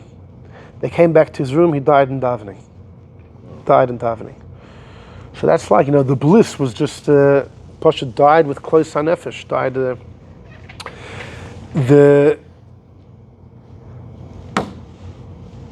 chiddush. Let me just finish with this story. I just want to finish with one story, and then... And we have to get the Masada. Right. Oh, okay. It came up before. I have to say the story because it's very powerful. The Chidushei Harim, the famous first Gerer Rebbe. So when he was younger, he spent time and studied, was very close with Rabbi Yisrael Hopstein, the Koznitzer Maggid, the Maggid of Koznitz. When the Koznitzer Maggid passed away, he left a son by the name of Moshe, Rav Moshe, if I'm not mistaken. And this Rav Moshe was a great Kabbalist, but his forte was Kabbalah, not so much Nigla.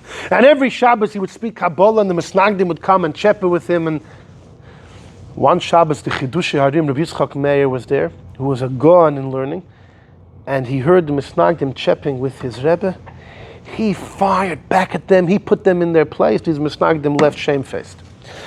And Reb Moshe of Koznitz tells the Chidushei Harim, "It's Shamayr, the Hasmi Mechayeg, and you gave me life." And Rabbi Yitzchak Meir, the Chidushei Harim says, "I need a Rebbe who's going to give me a patch, not someone who's going to pat my cheek." And he turned to leave. And the Koznitzer said, "If you leave and you darken my Shabbos, God will darken your Shabbos." Yeah. He left anyways. And all of his sons passed away during his life. He had one son, Mordechai, who was young. He was a bocher, or no, I thought maybe he was just married, didn't have any kids yet, and he was mamish between life and death. And the Chidushei Harim was standing next to his son, and he held his son's hand. He said, "It says in Chumash, O Bacharta B'chaim." You know what that means? Literally means choose Torah and mitzvahs. He says, you know what it means? It means when you're sick and life is so tough and you're ready to let go. You can't! B'charta b'chaim, God tells you, hold on, you gotta hold on. Don't let go, hold on. At least until you have a child. His kid strengthened himself, and he had a child who was the Sfas Emes, and then the father passed away. And this Sfas Emes grew up in the house of his Aid, and was the next Ger Rebbe.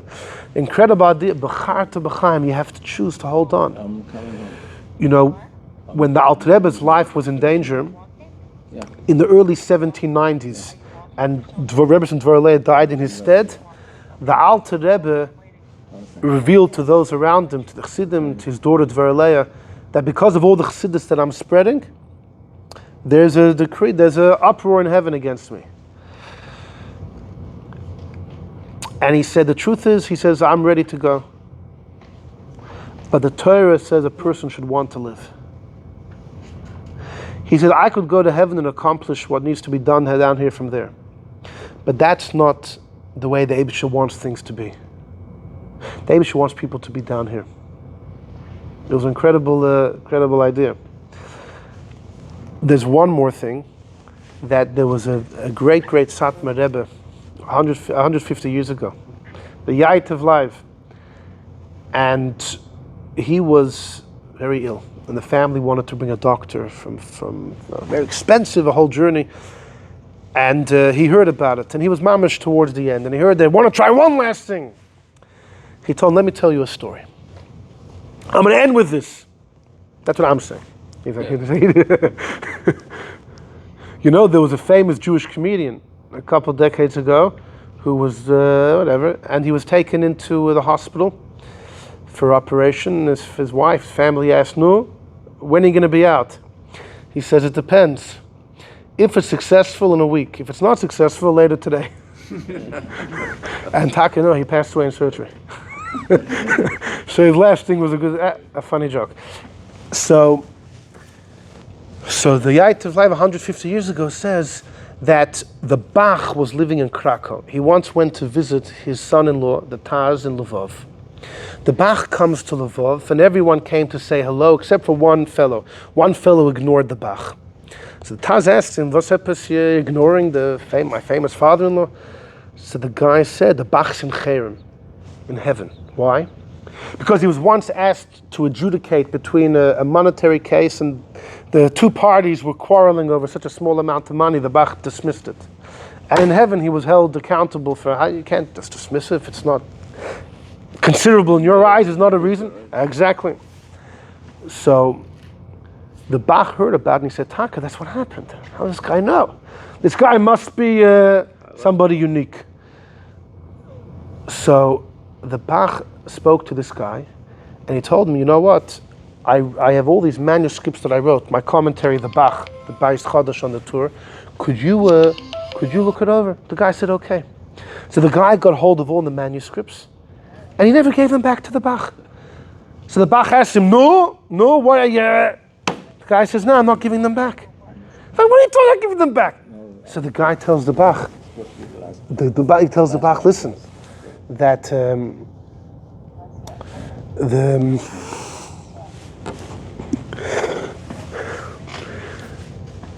he tells the Bach, I know, after you print these things, you're going to pass. I don't want to give them to you. So Bach said, that's the reason. If this is my mission in life, and that's why after I do it, God will take me, then I'm ready to do it. You know, I want to do what needs to get done, and then I'm ready to go. So the Satmar Rebbe 150 years ago told his family the same thing. He said, I feel like I've finished everything I need to finish. I'm ready to go. So he didn't want them to bring this doctor from afar. And you did bring it? Bring the doctor? I don't think they did. I don't think they did. So that's, now I don't know if it's an interesting, sometimes you feel that you're not afraid to go. But you see from what the Alter Rebbe said, what the Chidush Yarim said, no. B'charta b'chaim. The big shaila to someone is, if the option is to live a couple more years in suffering, do you push for that? Which requires its own shir. Yeah. And with this we will finish. Yeshakayach. Masada. Masada, the answer is yes, no? Masada, there's Because you said torture after like death. if you rely on the fact that one can take their lives instead of torture. Yeah, the question is, they would have just been taken as slaves, perhaps like many of the others. Many of the other Jews that were taken to Rome as slaves ended up having lives and built a Jewish community there. Many of them suffered. These guys were, though, they were... We should end before it hits 2 hours.